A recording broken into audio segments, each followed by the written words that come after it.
Hudson Taylor, in early years, The Growth of a Soul, Chapter 20, The First Evangelistic Journey, December 1854. It was with no little interest, as may well be imagined, that Hudson Taylor made preparation for his first inland journey. In addition to clothes and bedding, a good supply of drugs and instruments had to be packed, for there was no knowing what demands might be made upon him as a medical man. Then there were food baskets to be stored with provisions, a stove, cooking utensils, and fuel to be provided. The last but not least, an ample assortment of books and tracts. The native houseboat, engaged by Mr. Atkins, was happily large and clean. It had one tall mast, with a sail in proportion, and a cabin capable of affording considerable shelter from wind and rain, without causing its occupants any concern as to want of ventilation. Here, then, their belongings were arranged as conveniently as possible, and commending themselves to the care and blessing of God, an early start was made on Saturday, December 16th. They were absent the whole of the following week, and in city after city had wonderful opportunities for preaching the gospel. Everything about their experiences, it need hardly be said, was memorable to Hudson Taylor, from the crowds that thronged them to the least detail of life upon the water, and the look of low-lying country as it guided by, but with its innumerable homes of the living and grave mounds of the dead. But that first night on the river had an interest all its own. Anchored amidst a fleet of other boats for mutual protection, they were out among the people at last, as he had so often longed to be. Each boat had its family as well as crew, and cheerful was the clatter that went on while the evening meal was in preparation. Then came the little service in their cabin, when the dim light fell on faces full of interest in the old story. Born, brought up, and married on the water, many among the boat people never lived ashore, and 3 generations may well have been represented in that evening meeting. Of the talk that followed we know nothing, save that it cannot have been much prolonged.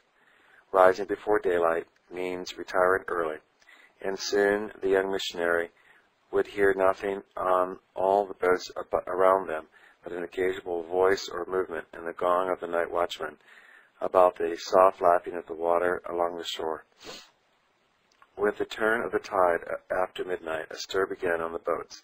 Anchors were drawn up, sails hoisted, and junks got armed away.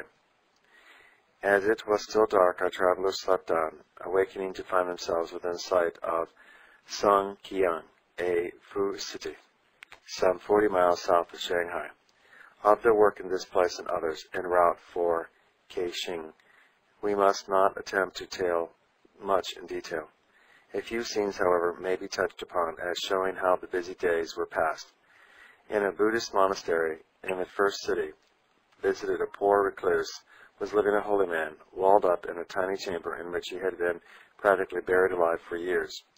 In the temple courtyard, a great crowd was gathered, listening to some strange religious teacher in the dress of Western lands.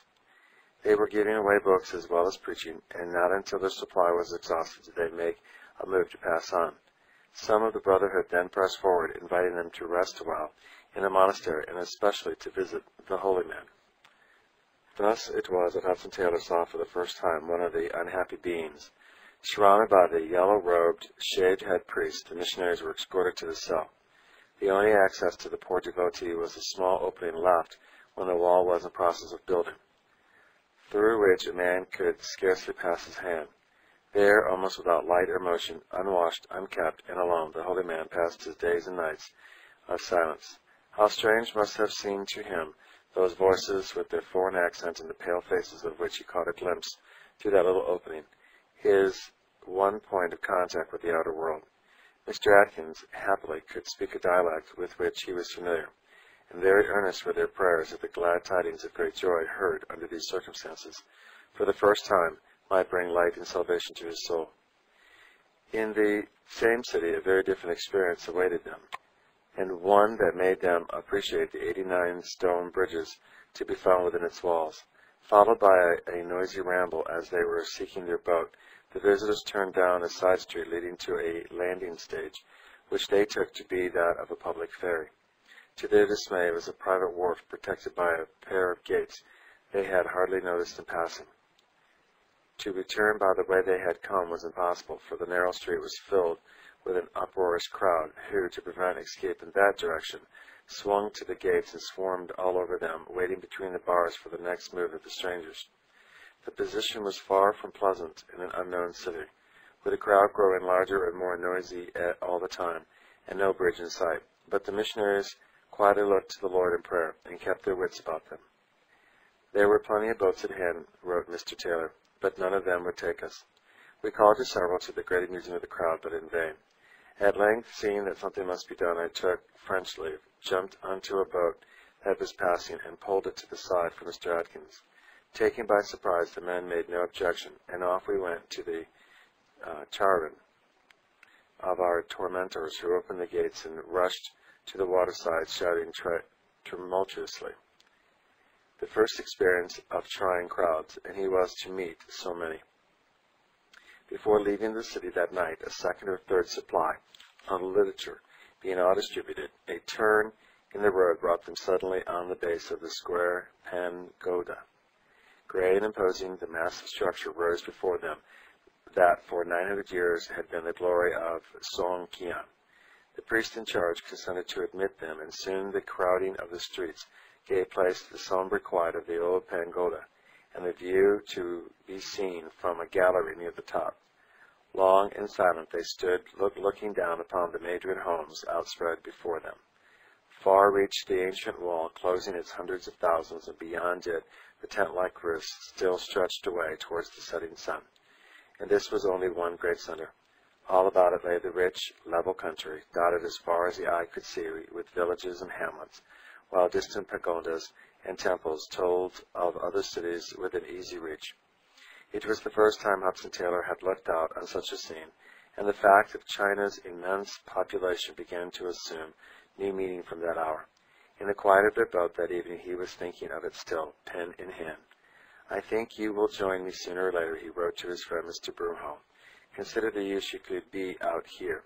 Oh, for the sake of him who loves you even unto death, leave all, follow him, come out and engage in this all-important work." More important than ever did their work appear next morning, when the city of Kaishan, that's K-S-H-A-N, was reached. Could the young missionary ever forget the crowd that awaited them in one of its temple courts? Having unintentionally disturbed a group of ladies engaged in idol worship, the missionaries had retired to the pagoda, and upon returning found a sea of faces filling the courtyard, men of all sorts and ages eager to see and hear. For a long time Mr. Atkins held their attention, reasoning with them of sin, righteousness, and judgment to come, while Hudson Taylor beside him labored fervently in prayer. The address finished and their books distributed, Mr. Atkins called the crowd to make way for them to leave the temple, and they had just reached the main entrance when an opposing cavalcade arrived. To their surprise, it soon transpired that the handsome, dignified official who stepped from his chair and came down the avenue of soldiers to meet them was no less a person than the mayor of the city, intent upon turning back the foreigners. An anxious hour followed, but by explaining their object fully and promising not to go beyond the next prefectural city, the missionaries obtained permission to continue their journey. "Your books are good," he admitted, "and you may take them as far as Kaising, provided some of my attendants accompany you." And to this requirement he held firm, pointing out the men who were to shadow the foreigners. But it does not appear that their presence proved any drawback to the work in hand. The sun was setting on the fourth day of their journey, when at length the city for which they were bound came in sight. Far reached its suburbs along the river bank, following the gray line of the torrent wall. Informed already as to its history, the travelers knew that Kaising Fu was far more ancient and important than any of the places yet visited. Dating from a dynasty that flourished 20 centuries before the Christian era, it had been contemporaneous in its early history with the cities of Abraham's time. Not until A.D. 888, however, had its present wall been built, 4 miles in circumference, with the moat that surrounded it still. Despite its long history and many changes, Kaising was, at the time of this visit, was a notable center of wealth and learning. Printing and publishing employed many of its people, but the manufacture of silk and cotton, and a variety of articles in copper and brass, were also among its special industries. The population was vast, but in common with all other places removed by any distance from the treaty ports, it was wholly destitute of the gospel. Unspeakably thankful to have been able to reach a point so far in the interior, the missionaries realized that great tact and caution would be needed in making the most of their opportunities. They had learned something already of the difficulties that might arise from showing themselves too freely on the crowded streets, and determined to work in the extensive suburbs rather than enter the city itself. Their presence would soon become known, and those who wished to obtain books or see them personally would have no difficulty in finding out their junk.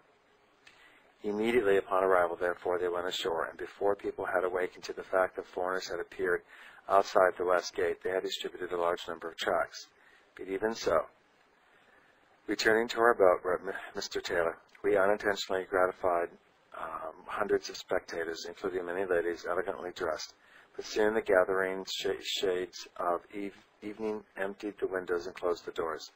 Boats ceased coming for tracts, the people went home for the night, and we ourselves were glad of a little rest.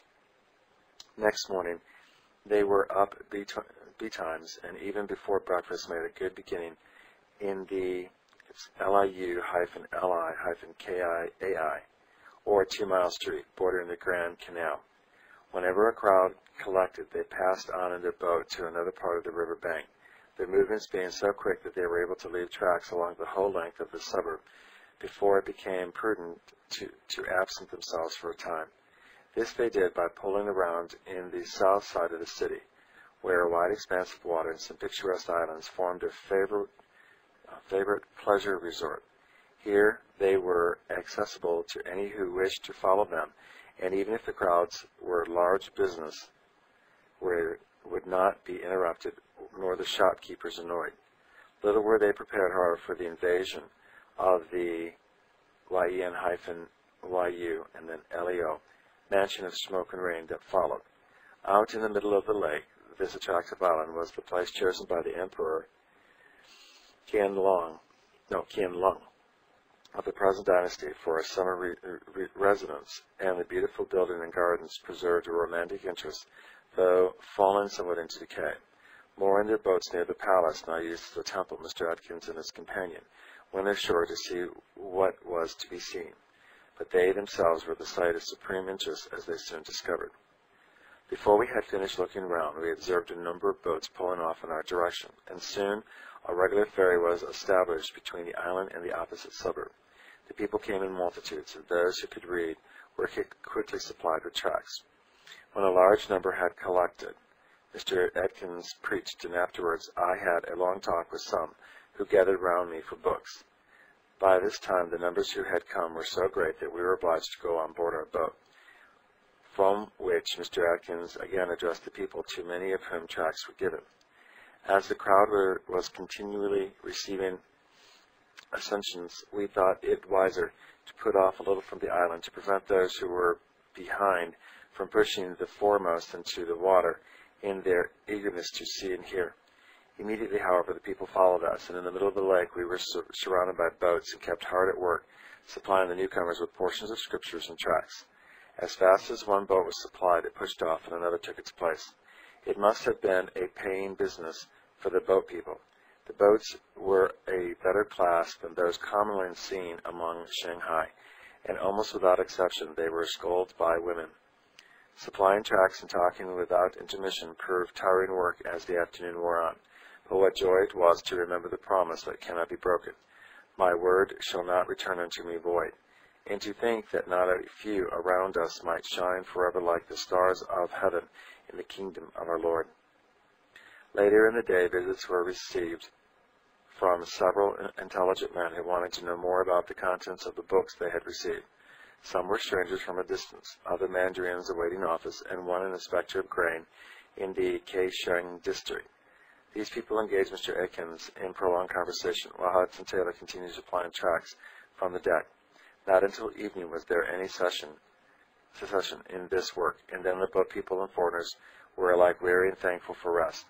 The following morning found them again near the 2 Mile Street, as the island would not have been a safe anchorage for the night.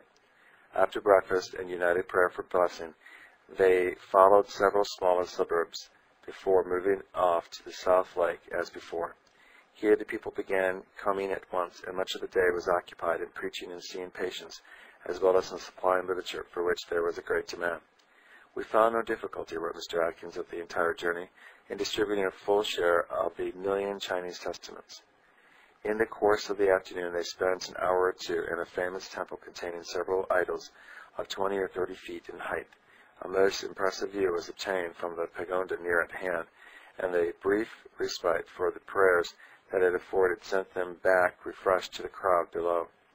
Until evening they were again the center of busily plying ferry system of the South Lake, for only when dusk was fallen did the last of their visitors row away. A stormy night followed, ushered in a change of weather that put a stop to their work for the time being, but not before one rainy day had been spent in conversation with specially interested callers. Your words are true, and your books are true, said some of them on leaving. It is a good doctrine.